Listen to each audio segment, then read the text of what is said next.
열 번째 환상 속에 본 예수님의 모습이에요. 1장 12절부터 20절까지인데요. 한번 내용만 볼게요.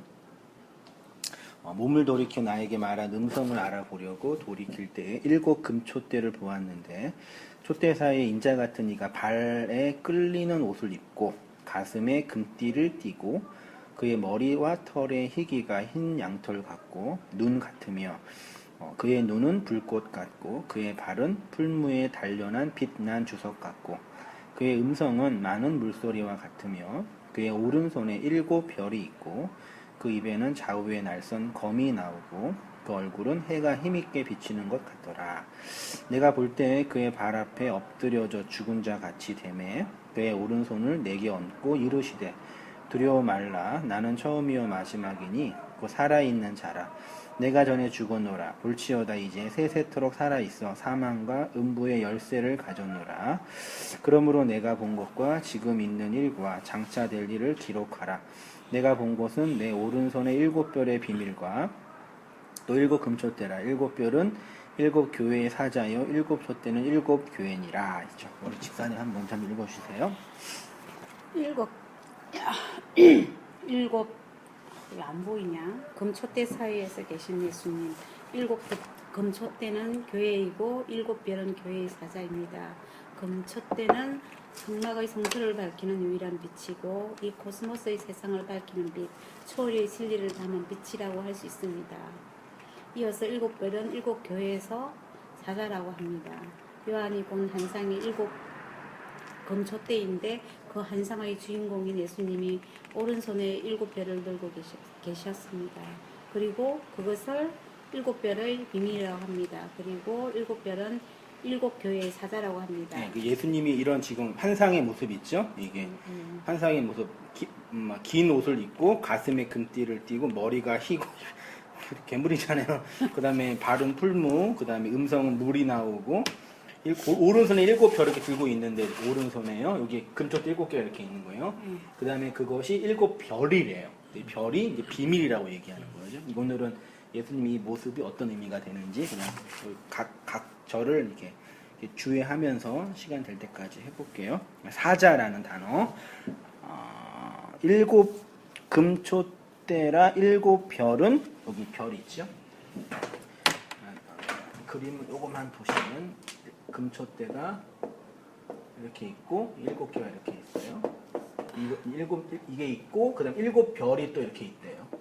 어떻게 읽는지 모르겠는데 7 별이 뭐래요? 본문에서 7 별이 7 별이 사자래요. 사자. 7 사자. 이 별이 사자예요. 그럼 사자가 뭐냐? 이게 사자가 헬라어로 앙겔로스입니다. 앙겔로스. 성경에서 사자라는 단어가 많이 나오고 중요하기도 합니다. 헬라어 원어로 보면 앙겔로스라고 해서 천사, 사자라는 의미로 사용이 됩니다. 2000년의 기독교 신학에서 쉽게 정리하기 어려운 부분 중에 하나가 천사론, 마귀론. 이거는 조지신학도 다 달라요. 다 다르고 이건 뭐냐 소위 말해 정답을 찾기가 어려운 부분이라서 이런 거는 정답이 안 나는 것들은 좀 두는 게 나아요, 사실은요. 예. 그러니까 어느 분파는 이렇게 얘기한다더라, 어느 분이 얘기한다더라 이렇게 이해하면 돼요. 대부분의 사람들은 영적인 존재인 천사나 마귀가 있음을 부인하지 않습니다. 그들의 수, 집단, 계급 등에 대해서 성경이 어느 정도 말하고 있기 때문입니다.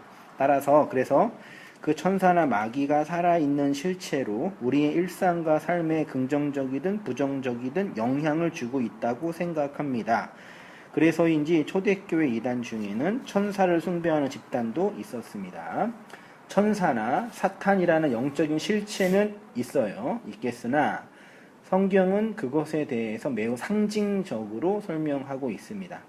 모든 것을 차치하고 성경이 말하는 앙겔로스, 사자의 내용적 의미는 날개 달린 천사의 개념보다는 줄쳤죠. 하나님의 메시지를 전달하는 메신저의 역할이 중요하다. 요거만 말씀드리고 싶어요. 영적인 존재로서 인간의 생사 화복을 주관하고 관여하는 실체가 아니라 하나님의 심부름꾼으로서 하나님의 메시지를 전달하는 메신저 역할을 하는 거예요. 천사가. 그래서 주의 사자가 현몽하여 누구에게 나타났더라. 그런 얘기 성경에 엄청 많이 나오고. 근데 그 사자가 앙겔로스예요. 이 앙겔로스는 한글 성경에 천사라는 그 천사의 개념으로 번역할 때도 있고요. 아니면 사자의 개념으로 번역할 때도 있어요. 구약 성경에 그 아브라함이 대접한 천사 있죠. 그럼 그 천사가 뭐냐? 라고 할 때 어떤 사람은 그냥 그 천사로서의 그 영적인 실체라고 하는 사람도 있고, 혹은 성육신하신 예수님이라고 하는 사람이 있어요. 그러니까 그런 의미를 정확하게 찝어내기는 어려운데, 그 어려우니까 그건 다 차치하고, 천사의 개념은 메신저, 메시지다. 그걸 이제 정리를 하고 얘기하고 싶어요. 그래서 전달하는 메시지에 집중하자. 그래서 앙겔로스라는 단어 안에는 사자, 즉 메시지를 전달하는 자라는 의미입니다.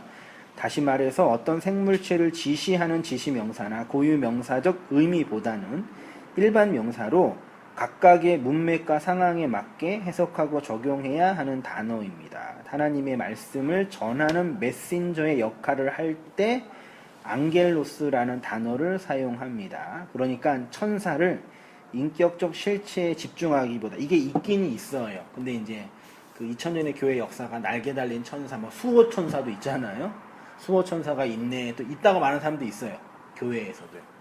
근데 그렇게 하기는 좀 어려운 부분이 있으니까 놔두고, 그 실체가 있기는 있다. 근데 모르겠다. 전달하는 메시지에 이제 집중합시다. 그래서 이제 사자는 메시지, 메신저 라는 얘기입니다. 7별은 7교회의 사자요. 있죠. 그런데 7교회의 사자가 누구라고 하냐면 7별이라고 해요. 7별이 7교회의 사자이지요. 성경에서 별이라는 단어가 자주 나오는데 가장 처음 나온 단어가 이제 부분이 창세기 1장 16절. 넷째 날에 하나님이 두 큰 광명을 만드사 큰 광명으로 낮을 주관하게 하시고 작은 광명으로 밤을 주관하게 하시며 또 별들을 만드시고, 큰 광명은 태양이다 라고 말해도 되지만, 말씀드렸죠. 작은 광명은 달이라고 미루어 짐작할 수도 있지만, 아무튼 엄밀한 의미는 큰 광명, 작은 광명입니다. 큰 광명은 낮을 주관하게 하고 작은 광명은 밤을 주관하게 하였습니다. 주관하다라는 단어가 mem샬라라는 단어인데 통치, 다스림, 지배, 영토 그런 의미예요. 그러니까 큰 광명은 낮을 지배하고 낮의 영토가 되고, 작은 광명은 밤을 통치하고 밤의 영토가 된다. 그런 뜻입니다. 그리고 이어서 별들을 만드셨다고 하는데 큰 광명은 태양, 작은 광명은 달, 그리고 별들을 만드셨다고 해도 틀리지는 않습니다. 그 다음에 한동훈 한번 그 다음 부분 읽어주세요. 그러나 성경 본문의 의미가 내포되어 있다는 것을 생각할 때 그 의미를 추적해보면 큰 광명은 광명의 원천, 즉 발광체라고 할 수 있고 그것이 낮이라는 것입니다. 작은 광명은 반사체, 즉 발광체를 통해서 빛을 반사하는 것으로 밤을 주관하는 것입니다. 그리고 이렇게 발광체와 반사체를 통해서 그 빛을 담은 별을 만드셨습니다. 쉽게 말하면 빛의 근원이시고 원천이신 하나님께서 그 빛을 이 역사, 즉 밤과 낮을 통해서 전달하여 그 빛을 받은 자들을 하늘의 별이라고 하는 것입니다. 그렇게 하나님의 빛을 받아 빛나는 별을 성경은 하나님의 백성이라고 합니다. 네, 이제 이건 상징적인 표현이니까요. 그렇게 이제 제가 한번 풀어요. 그러니까 큰 광명이 이렇게 있고, 이거는 발광체예요. 발광, 빛을 내는 거죠. 태양이라고 해도 뭐 틀리지 않겠다. 그 다음에 작은 광명, 이거는 이제 반사체죠. 이거는 달이라고 해도, 그러니까 달은 빛이 안 나져요. 태양에 의해서 빛을 받아서 빛을 내죠. 그리고 이 태양에 의해서 빛을 받은 거, 이게 낮, 밤이죠. 태양에 의해서 낮을 통해서 밤의 의미를 알면 그럼 뭐가 된다? 별이 된다. 그래서 제가 이거는 빛을 내는 근원이라고 말할 수 있고요. 그 다음에 이거는 빛이 투영되는 우리의 역사라고 말할 수 있고, 그 다음에 별이 뭐라고요? 별, 하늘의 별. 하늘의 별, 이게 뭘까? 이게 이제 교회, 그래, 교회죠. 하나님의 백성으로서 하늘의 별들, 큰 광명이라는 진리의 원천, 작은 광명이라는 역사를 통해서 하나님의 별들, 하나님의 백성을 만드시는 구속사적인 계획과 언약이 넷째 날에 딱 박아 놓으신 거예요. 하나님께. 네, 창세기 넷째 날에요. 성경은 이렇게 별을 하나님의 백성이라고 해요. 창세기 15장 5절에 하나님이 이제 아브라함에게 제사를 통해서 그를 이끌고 밖으로 나가 가라사대 하늘을 우러러 뭇별, 네, 별을 셀 수 있나 보라. 그에게 이르되 내 자손이 이거 가지고 이제 별이 많이 있다. 그래서 이제 다산, 다수 많이 있는 게 하나님의 복이다. 그렇게 얘기하잖아요. 그런 개념이 아니라 빛나다의 개념이에요. 22장 17절 내가 내게 큰 복을 주고 내 씨로 크게 성하여 하늘의 별과 같고 그 다음에 바닷가의 모래 이게 두 번 말씀드렸죠. 바다의 모래는 하나님의 은혜로부터 유기된 그 아브라함의 그 자손 중에 이제 에서와 야곱이 나오잖아요. 하늘의 별은 진리를 발견한 하나님 백성. 그렇게 해도 꼭 그런 거다라고 막 꼭 주장해서 반드시 그 뜻이다라는 건 아니지만 그렇게 해도 나쁘지 않을 것 같습니다. 내 자손을 하늘의 별과 같이 번성케 하며 있죠. 다니엘서 12장 3절에 보면 지혜 있는 자는 궁창이 나왔어요. 궁창, 라키아. 궁창의 빛과 같이 빛날 것이요 많은 사람을 옳은 대로 돌아오게 하는 자는 별과 같이 된다. 별. 그러면 일곱 별이 일곱 교회의 사자라는 개념은 무엇이겠느냐? 하나님의 백성으로서의 교회가 일곱이라는 언약을 이 세상에 비추는 별이 된다는 것이고 그 빛이 이 코스모스의 세상 속에 전달되기 때문에 그 별을 이 역사에서는 사자, 앙겔로스라고 말할 수 있는 거죠. 그렇게 정리하고요. 그 다음 집사님 한번 읽어주세요. 이 세상을 밝히는 하늘의 별들, 하나님의 일곱의 언약으로 만들어지는 교회는 이 코스모스의 세상을 밝히는 하늘의 별이며 그들은 이 세상에 진리를 전달하는 앙겔로스로서의 사자, 진리의 전달자, 빛을 닮은 별이 된다는 것입니다. 요한이 환상 속에서 본 예수 그리스도의 모습이 이러한 교회의 모습을 내포하고 있는 것입니다. 결국 교회는 자신의 역사를 통해서 이러한 예수님의 모습을 보고 그 예수를 빛으로 담고 그 빛을 비추는 존재라는 것을 본문이 말하고 있는 것입니다. 예, 이제 마지막 적용적으로 교회는 예수님의 이러한 그 일곱 촛대를 들고 일곱 별을 들고 있는 예수님의 모습을 통해서 그 교회가 역사 속에서 이제 빛을 비추는 별이고 그건 사자다, 앙겔로스. 그러니까 누군가가 복음을 알려면 그 복음을 담고 있는 별인 교회의 사자의 역할을 통해서만 하는 거죠. 그러니까 저도 느끼는 건데 말씀을 아까 우리 목사님들끼리 이제 말씀을 가르친다라는 개념을 안 쓴 게요. 물론 가르침이라는 그런 방식은 있는데 해보니까 사람에게 가르침을 받을 수 있는 그런 존재가 될 수가 없는 것 같아요. 그러니까 누군가가 나한테 이렇게 가르침을 이렇게 내가 내 걸 이렇게 가르쳐서 집어 넣어주고 그런 개념은 그거는 그냥 윤리적인 관계에서 그러니까 뭐 권위죠. 교수가 학생에게 학점 때문에 그건 어떤 권력이잖아요. 근데 가르침은 그렇게 전달되는 게 아니더라고요. 그러니까 요즘 느끼는 건 뭐냐면 진리라는 그 말씀이라는 그 실체가 있으니까 말씀을 알고 있는 앞에 있는 사람이 뒤에 있는 사람이 그 말씀의 내용을 그 사람에게도 있는 거니까 그걸 일깨우는 거죠. 내가 막 감화를 시키고 막 그런 어떤 개념 이전에 있는 사람은 듣는 거고 없는 사람은 못 듣는 거죠. 다만 그것이 이제 어떤 말씀을 열심히 가르치지 않아도 된다라는 그런 건 아니죠. 그런 열정은 있으되 그 실체는 어떤 그러니까 내 거를 주는 건 아니잖아요. 그치? 이 말씀이 제 거는 아니잖아요. 제가 연구해서 제가 이렇게 논리를 만드는 거지만 그 실체는 제 건 아니잖아요. 근데 말씀이 전달될 때는 이 말씀의 언어나 이 문법적인 상황이나 정보가 전달되는 게 아니라 이 껍데기를 통해서 그 핵심이 전달되는 거니까 그건 그 사람 안에 있어야지만 성령께서 그 사람에게 줘야지만요. 그런 의미에서 말씀을 가르친다는 개념이 이렇게 정보를 전달하는 게 아니라 하나님 백성들에게 있는 그 언어가 이렇게 설명돼요. 그러니까 잘 안 보였는데 이렇게 가린 거 이렇게 펴주고 그 안에 있는 거 끄집어내게 해주는 거죠. 그런 개념에서 이제 교회라는 존재가 이제 별이다, 사자다, 그리고 그렇게 그런 어떤 확신, 그런 믿음과 열정을 가지고 또 열심히 전하고 또 살고 또 보람 있지 않을까 생각도 들고요. 예, 목사님 말씀은 내 안에 빛이 있는데 그 빛이 다 하나님 백성은 하나님 자녀는 그것이 다 흙이나 먼지로 다 쌓여 있어서 비치지 않는 걸 하나씩 걷어내 주겠고 도와준다. 사자로서 말하자면 그런 그림이죠.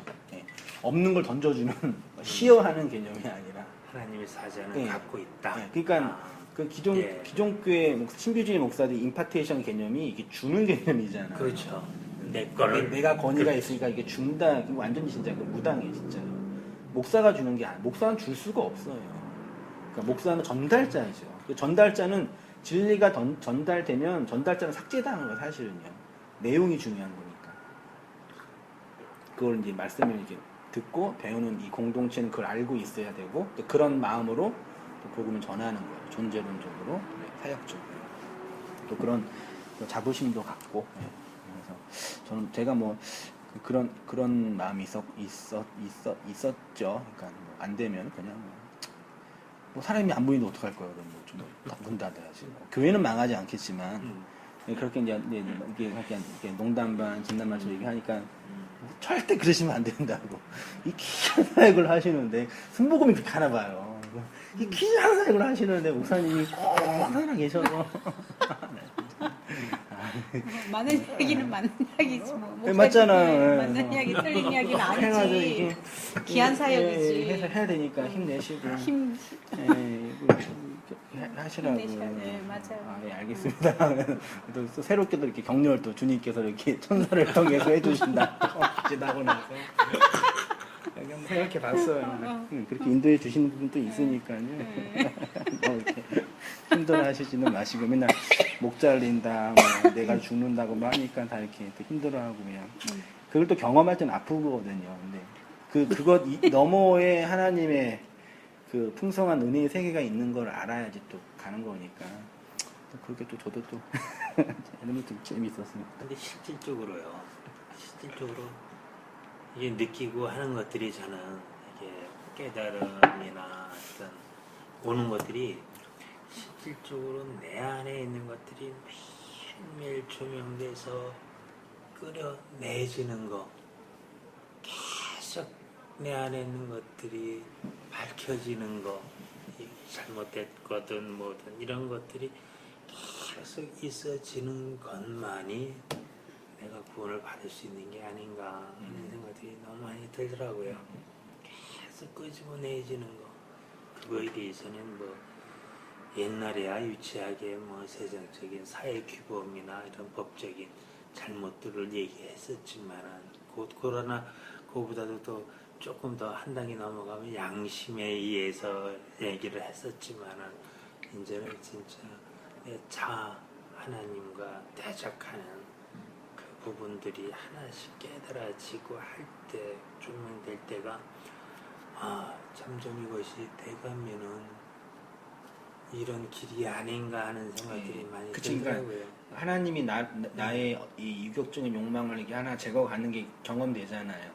이렇게 구원이 이루어지는구나 감지가 되는 거죠. 실제로 이게 하나씩 죽어지면은 그게 구원이니까요.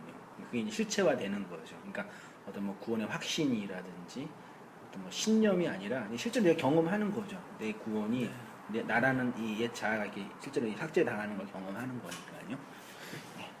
그다음에 이제 좀 본론으로 들어가서 예수님의 환상이 10가지 정도 되거든요. 9가지도 되고 10가지 되는데요. 보시면 첫 번째가 몸은 발에 끌리는 옷을 입고 있죠. 두 번째가 가슴에 금띠, 세 번째가 머리와 털은 흰 양털, 흰 눈 같고 눈은 불꽃 같고 발은 빛난 주석, 음성은 많은 물소리, 오른손은 7별, 입에서는 좌우의 날섬검, 얼굴은 밝은 태. 이게 다 지금요 되게 중요한 몸이라는 개념, 발이라는 개념, 옷이라는 개념, 가슴이라는 개념, 금띠의 개념, 머리와 머리털의 개념, 눈의 개념, 불꽃 개념, 다 진짜 하나하나에 다 상징적인 의미가 다 내포되어 있거든요. 그래서 몸 하나 가지고 또 설교 한 편 할 수 있는데 진도상 그냥 좀 뭉뚱그려서 주석에 있는 몇 개랑 또 찾아보면서 정리만 했어요. 의미만. 발에 끌리는 옷, 빛난 주석 같은 발. 발에 끌리는 옷은 성전에서 제사장들이 제사를 할 때 입는 예복입니다. 대제사장으로서의 예수 그리스도의 존재와 사역을 의미한다 할 수 있고, 이사야가 성전에서 소명을 받을 때 주님의 모습이 이렇게 표현됐습니다.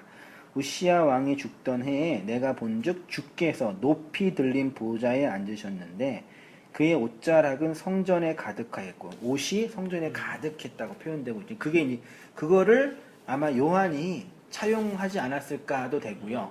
또 요한이 본 환상과 이사야가 본 환상이 비슷하지 않았을까라고 또 보여지는 거죠. 서랍들이 모시고 섰는데 각기 6날개가 있어 그 둘로 하나는 자기의 얼굴을 가리었고 그 둘로 자기의 발을 가리고 그 둘로는 알며 서로 불러 이르되 거룩하다 거룩하다 거룩하다 만군의 여호와여 그의 영광이 온 땅에 충만하도다. 이 이야기가 있습니다. 네, 복음을 전하는 발, 성전에 가득한 주님의 옷이 발에 끌린다고 합니다. 발은 세상을 딛고 걸어가게 하지요. 그래서 성경에서 발은 복음을 전하는 발이라는 표현으로 많이 사용됐습니다. 하나님의 진리가 이 땅에 복음을 전하는 자의 발을 통해서 전달되는 거죠. 이것도 이제 어떤 의미에서 아까 표현했던 것처럼 진리의 전달자, 안겔로스의 개념이죠. 전달하는 개념이니까요. 그러니까 성도가 이 역사 속에서 빛이라는 개념은 이게 복음을 담고, 내 거는 아니지만 복음을 담고 그것들을 전달하는 존재로 그것이 감사하고 기쁜 거죠. 그래서 하나님은 복음을 전하는 자의 발을 차압하여 이 세상과 구별되게 하셨고, 그렇게 하나님에 의해 구별된 발에 의해서 하나님의 나라가 이 땅에 세워지게 되는 것입니다. 그래서 이제 구약 성경에 발 얘기가 많이 나오죠. 그 출애굽기에는 모세에게 신발을 벗으라. 그래서 이거 가지고 그 헌신을 이제 얘기할 때도 있는데 그렇게도 틀린 것 같지 않습니다. 그다음에 여호수아 5장 13절에는 이제 그 군대 장관이 나타나 가지고 여호수아를 죽이려고 하니까 내 발에서 신을 벗으라. 그러니까 하나님이 신겨주는 신을 신어야 된다는 개념이 내포되어 있겠죠. 그래서 발 아래 복종케 하시고 좋은 소식을 전하는 자의 발이여, 그렇죠.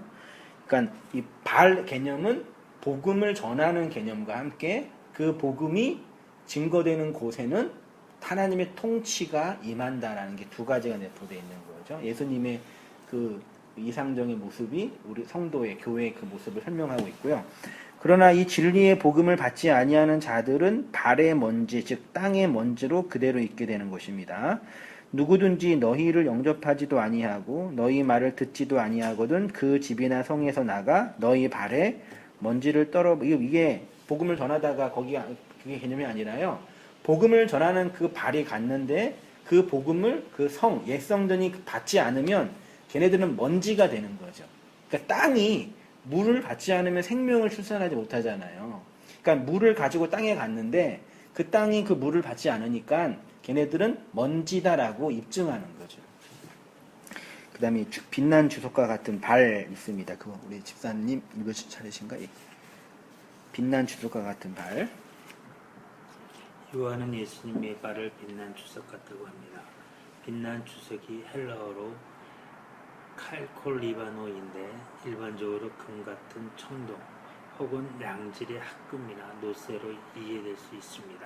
성경에서 동을 의미하는 놋은 심판을 상징하기도 합니다. 내 머리 위에 하늘은 놋이 되고 내 아래의 땅은 철이 될 것이다. 이게 이거 다음에 이 사사기 16장 21절에 그 누구죠 이 사람이 누구더라? 힘든 사람 있잖아요. 네. 저기 골리앗 말고요. 저기 왜 생각이 안 나. 갑자기 기억이 있잖아, 안 나지? 머리 이렇게. 삼성? 예, 드릴라는 거. 한번 그 얘기할 때요. 블레셋 사람이 그를 잡아 그 눈을 빼고 끌고 가서 내려가 놋줄로 매고 공중에 맷돌을 돌리기 놋줄로 맸다 그랬죠. 이렇게 복음의 진리를 통해 메시아의 통치를 받은 교회는요. 그리스도의 발 아래서 진리의 통치를 받으며 진리의 복음을 전하는 복음의 발로 존재하는 거고요. 가슴에 띠는요. 출애굽기 28장 8절에는 이게 이것도 다 의미가 있어요. 에봇 위에 매는 띠에 에봇자는 법으로 금실, 청색실, 자색실, 홍색실 다 4개 실이 있죠. 그리고 마지막에 가늘게 꼰 배실이 있죠. 색깔이 또 의미하는 게 있거든요. 그 다음에 이제 출애굽기 29장 4절에도 정교하게 짠 띠를 이렇게 띠에 띠 이렇게 띠 하나님의 말씀으로서의 띠 성경에서 띠는 하나님의 말씀 진리의 복음을 상징합니다. 교회는 이렇게 진리의 띠를 차고 말씀으로 인내하며 진리에 차압당하여 끌려가는 삶을 살게 되지요. 교회가 복음의 진리를 전한다는 개념이 이런 개념입니다. 복음의 진리를 잘 배워서 정보를 전달하는 것 정도가 아니라 말씀을 담아 그 말씀에 띠를 띄우며 원하지 않는 곳, 즉 말씀이 원하는 것으로 인도한다는 얘기죠.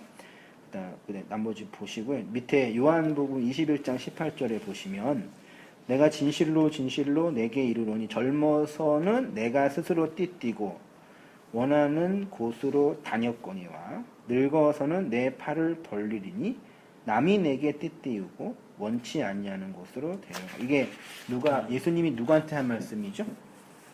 그 마지막 날 이제 그 요한과 베드로에게 하는데요. 베드로에게 한 날이에요.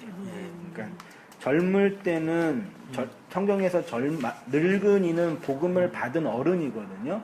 젊은이는 아직 받지 못한 사람이라고 본다면 젊을 때는 네가 생각하는 그 욕망으로 움직여서 사는데 이제 늙어서 진리를 받아서 장로 어른이 되면은 그 말씀에 의해서 끌려가는 삶을 산다라는 예언적 말씀이죠. 교회가 그렇게 되고요. 현실이죠. 그런즉 서서 진리로 너희 허리띠를 띠고 있죠. 그의 머리와 털의 희기가 양털 같다. 이건 성결과 영원한 신성을 의미한다고 일단 정했고요. 그 다음에 눈은 불꽃 같고는 눈은 여기 요한의 본 환상이 아마도 다니엘의 환상을 인용한 듯합니다. 그의 눈이 불꽃 같다는 것은 모든 것을 꿰뚫어 보시고 그 내용과 진위를 다 파악하시는 하나님의 전능성과 전지성을 표현하는 것이다 라고 해석하고요. 음성 우리 집사님이 한번 읽어주세요. 눈이 안 보세요 잘? 제가 할까요 그냥? 아니야 제가 할게요. 음성이 폰이라는 단어인데 파워에서 온 단어로 빛나다 비치다 분명하게 하다라는 뜻입니다. 계시가 완성된 종말의 시대 속에서 신자가 물리적으로 들리는 하나님의 음성을 들을 수 있다는 것은 잘못된 것입니다. 그렇게 소리가 들린다면 그것은 한청입니다. 우리가 기도를 하거나 어떤 사건을 경험하거나 책을 읽거나 다른 사람과 이야기를 나눌 때 인식론적인 인사이트를 경험할 때가 있습니다. 그래서 음성을 들었다고 표현하기도 하는데 정확하게 마음속에서 생각이 난 것입니다. 그러니까 음성이 물리로 들리는 건 없어요. 그러니까 정신질환 환자는 그걸 들어요. 환청이라. 그래서 하나님이 나에게 말씀했다라고 가장 많이 말하는 사람이 정신병원에 있어요. 그 말을 가장 많이 하는 사람이 정신병원에 있어요. 저희 올케 언니는요. 들었거든요. 정말 우리 그 조카애가 죽었어요. 물에 빠져 죽었는데. 얘기했어 저번에. 했어? 아니 뭘 또 그렇게 말을 하냐? 아니 얘기했다고. 아니 했는데 목사님 자기한테는 했지 아니, 목사님한테 안 했어. 근데 아니 진짜 들었다고 그러는데 그럼 그러니까 그건 뭐야? 마음속에 그 고통과 아픔 속에서 아픔 때문에 그러니까 하나님의 위로를 그 실제로 우리 우리 한혜자매가 몸이 아파서 심할 때 몇 번 입원했었거든요. 누가요? 우리 한혜자매 우리 잠이 있잖아요. 좀 이렇게 키 크고 살찌고. 네. 그 저기 노래하는 자매? 아니 말고 있어요. 네. 어. 그러니까 좀 이렇게 좀 아, 몸이- 그 저기 그 이렇게 커피 맨날 이렇게 아니 받아서 그 자매가 그 자매 아니에요. 그러니까 좀 몸이 아픈 거죠. 근데 이제 심할 때 이제 입원을 2주 동안 했었어요. 근데 들어가면은 병원에서 성경책 절대 못 보게 해요. 어. 보면은 그거 읽고 하나님이 나한테 말씀했던 맨날 그랬나 봐요. 절대 그 못 대학생에 예, 예. 그러니까 그 맨날 커피 예, 물어보고, 끝나고 예, 그 그러니까 좀 있고 이 어떤 뇌나 이런 인식에 좀 어려움이 있죠. 지금 시고는 있는데, 그러니까 실제로 환청이 들리는 이게 물리적으로 제가 말하는 것처럼 들리지는 않아요. 그건 들릴 수가 없는 거예요. 그러니까 내가 듣는 거예요. 그러니까 귀신이라는 실제가 물리적으로 이렇게 있는 게 아니라요. 내 눈에 보이는 거예요. 환시로. 나의 인식에 어떤 작동에 문제가 생긴 거죠.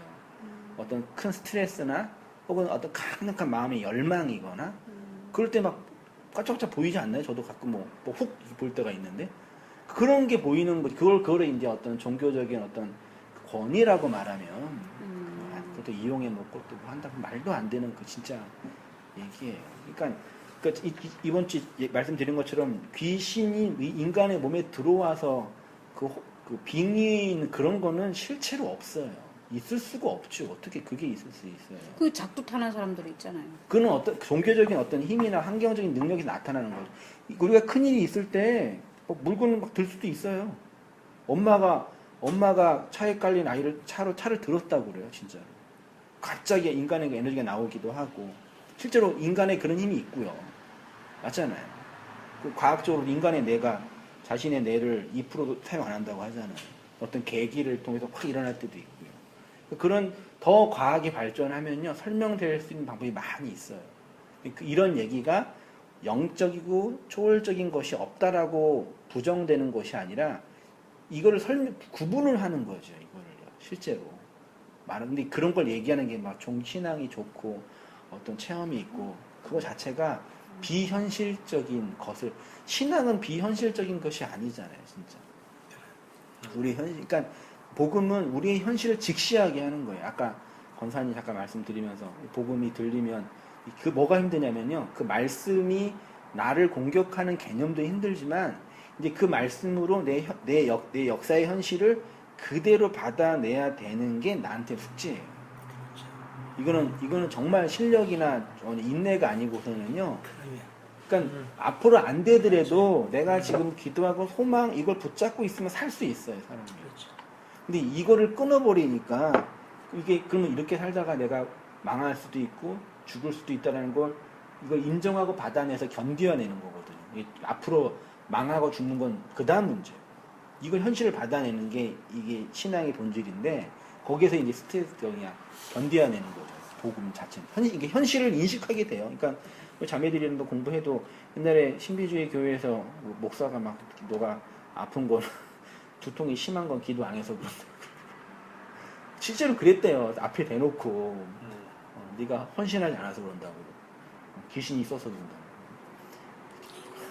지금 목사님이 얘기했듯이 현실적으로 그 갭을 받아낼 수 있는 게 능력이라는 게 상당히 좀 와닿아요.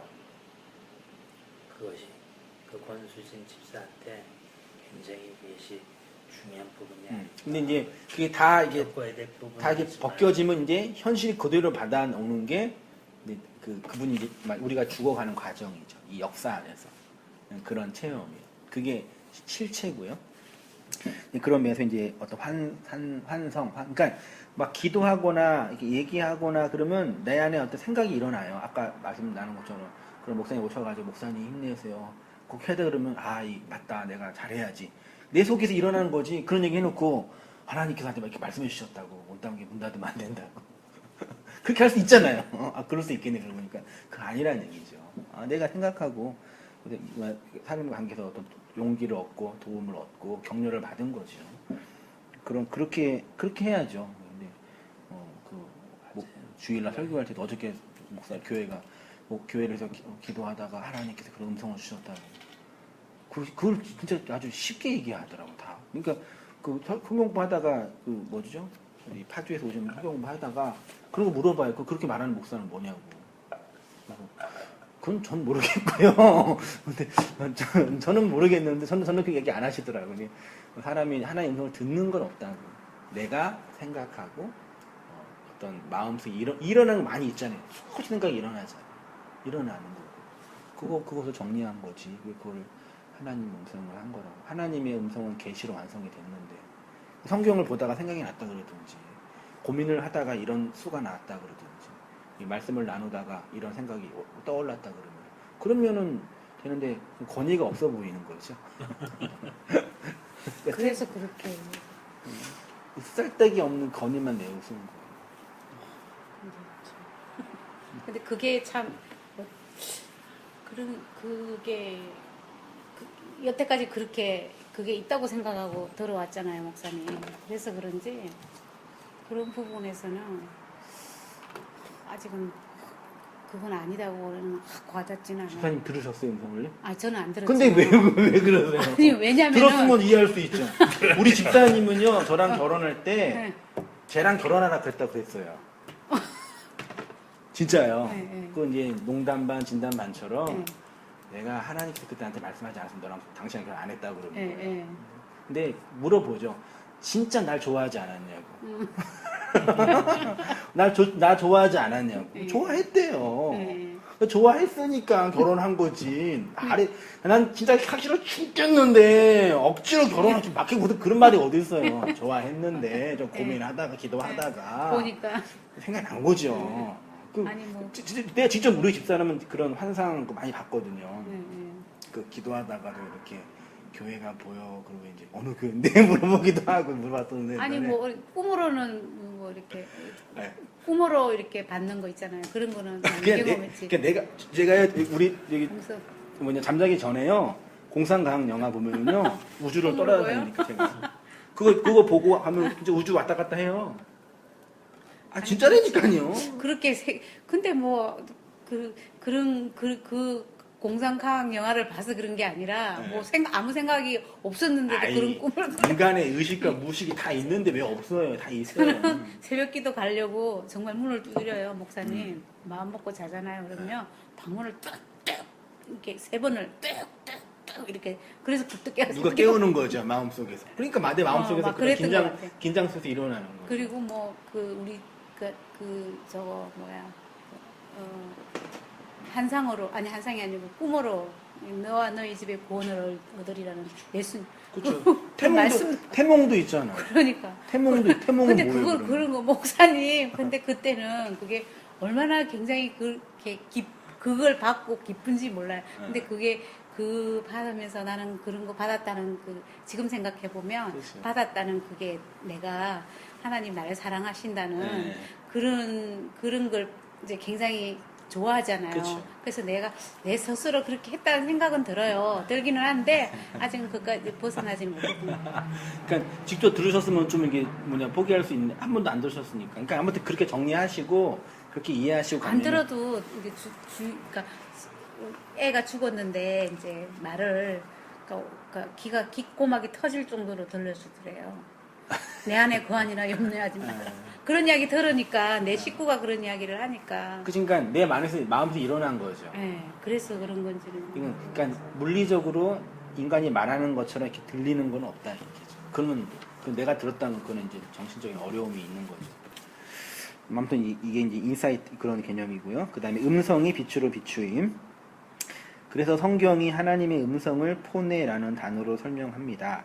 하나님의 음성이 우리에게 들릴 때 그것은 마치 빛이 비추이는 것, 어두움으로 정확하게 보지 못했던 우리 마음과 역사를 정확하게 분명하게 보는 것이라고 할 수 있기 때문입니다. 하나님의 음성은 빛으로 우리의 마음 속에 비추는 것이라 할 수 있고, 계시된 성경과 펼쳐진 자연과 역사의 진위를 분명하게 보는 것이라고 할 수 있으니까 하나님의 음성이 보인다 개념은요, 역사의 실체, 우리 개인의 실체를 정확하게 인지하는 거죠. 이게 뭔지를 확인하는 거죠. 진리가 흘러 마음에 도달함. 그렇게 들리는 주님의 음성이 많은 물소리 같다고 합니다. 많은은 위대한이란 뜻이고, 그래서 위대한 물이 흐르는 소리라고 할 수 있고요. 물이 히브리어로 마임이라고 했는데 동사와 명사로 다 사용되는 단어이니까 진리를 담고 있는 물이 흐르는 것을 소리가 들리는 것이라고 성경이 말하고 있는. 이게 물이 흐른다. 말씀이 흘러간다. 진리가 흘러간다. 그렇게 이해하시면 돼요. 흐름이 있는 진리. 창세기 1장에 가면 두 번째 날에 하나님이 물을 궁창 위의 물과 궁창 아래의 물로 나누십니다. 아래의 물은 위로 흐르지 못해요. 물은 위에서 아래로 흐릅니다. 아래에 있는 우리에게 물이 있는 하늘에서 아래로 흘러야지 우리가 그 물을 먹고 살 수 있는 것이 자연의 이치이듯 흐름이 있는 진리가 위에서 아래로 우리에게 흘러 그 진리로 우리가 살아가는 것이지요. 하나님은 그 물을 음성으로 말로 우리에게 주시는 것이고, 그래서 예수 그리스도의 음성이 많은 물소리라고 이렇게 말하는 게 예수님의 음성이 아니라요. 이건 설교자의 성경 강의죠. 근데 성도, 교회가 이 성경을 강의하는 설교자의 그 말 속에 내 아버지, 내 주님의 그 음성을 듣는 거죠. 개념이요. 예수님의 입에서 나오는 날선 검, 이거는 이제 날선 검은 이제 말씀이고요. 말씀을 검으로 비유한 거는 이제 인간의 죄와 악을 자르고 율법적 선악 판단의 자리를 자른다는 개념이죠. 이사야 11장 4절에요. 공의로 가난한 자를 심판하며 정직으로 세상의 겸손한 자를 판단할 것이며 그의 입의 막대기로 세상을 치며 그의 입술의 기운으로 악인을 죽일 것이며 말씀으로 악을 제거할 것 진리로 악을 폭로함으로 이렇게 표현했고요. 여호와의 종인 예수 그리스도가 선포하는 말씀은 세상을 위로하고 격려하는 말씀이 아니라 세상을 치고 그들의 악을 드러내는 기능으로서의 말씀이다. 그 다음 본문 한번 우리 집사님 읽으시죠. 성도님이신가? 네. 섬들아 내게 들으라. 먼 곳 백성들아 귀를 기울이라. 여호와께서 태에서부터 나를 부르셨고 내 어머니의 복중에서부터 내 이름을 기억하셨으며 내 입을 날카로운 칼같이 만드시고 나를 그의 손 그늘에 숨기시며 나를 갈고 닦은 화살로 만드사 그의 화살통에 감추시고 내게 이르시되 너는 나의 종이요 내 영광을 내 속에 나타낼 이스라엘이라 하셨느니라. 예수님이에요. 그리스도, 예수 진리로 들어오는 그리스도가 입에 날카로운 칼이에요. 날카로운 칼, 그다음 화살, 공격형 무기죠. 예수님의 입에서 나오는 그 말씀이 칼과 화살로 하나님 영광을 드러낼 거다. 근데 이런 표현이 그래서 이제 누가복음 2장에 가면은요. 시므온이 그들에게 축복하고 그의 어머니 마리아에게 말하여 이르되 보라 이는 이스라엘 중 많은 사람을 패하거나 흥하게 하는 비방을 받는 표적이 되기 위하여 세움을 받았고 또 칼이 내 마음을 찌르듯 하리라. 이는 여러 사람의 마음의 생각을 드러내려 함이라. 그렇죠?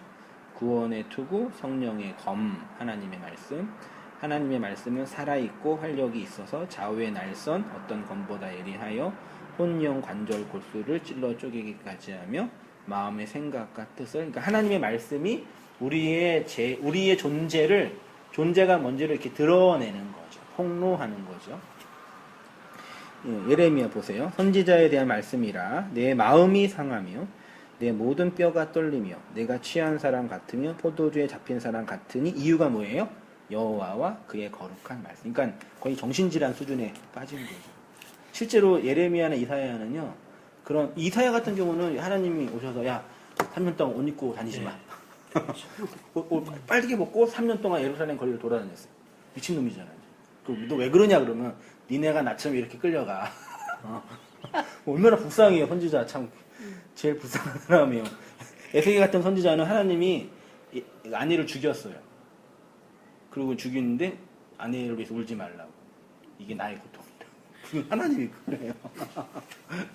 예레미야는 예레미야 메시지가 뭐였냐면요. 이스라엘은 망한다. 니네들은 회개하고 바벨론으로 조용히 끌려가라. 이게 메시지예요. 이거를 이스라엘에게 하니까 이게 돼요? 완전 매국노지.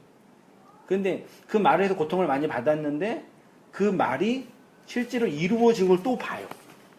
그러니까 설교자는 자기가 선포한 그 말이 이루어지면 기쁠 거 아니에요. 근데 그 말이 이루어지는 나라가 망하는 걸 보는 거예요. 그 나라가 망하는 걸 보면서 쓴 게 예레미야 애가잖아. 그래서 이제 그러니까 이런 걸 볼 때 하나님의 말씀이 우리의 내면과 인생과 영혼을 아주 깊이 파헤쳐서 그러니까 아주 강력하게 움직여내는 거죠. 그래서 그 인생에서 이 세상의 가치들을 자르게 하고 욕심들 더 이상 품지 못하게 하는 어떤 그런 강력한 힘이 그러니까 말하자면 뜨거운 불에 한번 뒤니까 그 불에 이제 다시 가기 싫은 그런 것처럼 그런 어떤 강력한 경험이 사실 이런 경험이 말씀 속에서 필요해요. 그냥 다 좋은 게 좋은 거고 예배 드리면 되고 뭐 그게 아니라 정말 그 안에서 그 경험되는 내용으로서 그런 게 필요한 것 같고요. 마지막 그런 게 예언인 거잖아요. 예레미야가 예. 다 끌려간다 하는 네. 것이 성취가 되는 것들. 예. 그러니까 하나님의 계시가 돼서 그러니까 예언의 개념은 미래에 이루어질 어떤 그 이야기 시간의 차를 얘기하는 게 아니라요. 계시된 이 말씀이 내 마음속에 들어갈 때 그 말씀이 역사하는 그것 자체가 예언인 거죠. 그게 종말을 통해 종말이라는 게 성령을 받아서 종말이 시작되는 성도의 역사 속에 그 말이 이루어지는 거죠. 그걸 예언이라고 표현한 거죠. 미래에 어떤 일들이 일어나는 거는 인간의 소관이 아니고 그러니까 주역이나 토종 비결은요 통계학이라 그러던데 그렇죠. 예, 날짜별로 다 해가지고 탁탁하니까 그거 짓는 거라 그래요. 그러니까 맞을 때도 있고 틀릴 때도 있고 그리고 또 말도 되게 뭉뚱그려서 재밌게 하던데 동쪽으로 열심히 걸어가다 보면 좋은 사람 나올 거라고 뭐 돈 좀 조심히 쓰시라고 그 누가 할 수 있는 얘기지 그걸 누가 못해. 아유 진짜 그 얘기 듣고 나서 원래 주역 같은 것도 그런 게 아니라 이렇게 우주나 천기의 원리를 되게 분석해서 하늘의 뜻을 배우는 그런 개념이었는데 인간이 이 땅에 그걸 유용하는 거죠. 그리고 윷놀이 같은 것도 그것도 뭐냐 신과의 관계를 맺는 거였는데 그거 가지고 놀이를 하는 거예요. 인간이 다 이렇게 사용하는 거죠. 말씀에 찔려 죽고 교회로 살아남. 이렇게 여호와의 종인 예수 그리스도의 입에서 나오는 말씀은 사람을 찌르는 검이 됩니다. 그래서 사람의 마음 깊은 곳 그의 영혼의 사령부를 점령하여 마음과의 생각과 뜻을 폭로하고 드러냅니다. 그때 성도는 말씀이 내 마음을 찌른다는 자각을 하며 실제로 아파하고 고통스러워합니다. 주의 말씀을 인하여 심령이 가난하고 애통하고 그 말씀으로 죄와악이 폭로되고 드러나 그 말씀으로만 위로받고 다시 세움받습니다. 교회가 하나님의 영광을 드러낸다는 것이 바로 이렇게 자신의 마음과 역사 속에 칼처럼 들어온 말씀으로 말미암는 것입니다. 그게 이제 말씀이 우리 안에 들어와서 일어나는 이런 다양한 경험, 격정, 체험 이런 것들이 그 자체가 하나님의 영광이라는 얘기죠. 그렇게 하시고 하면 좋겠다 생각이 듭니다. 네. 마지막 한 줄 소감 느낌 하시고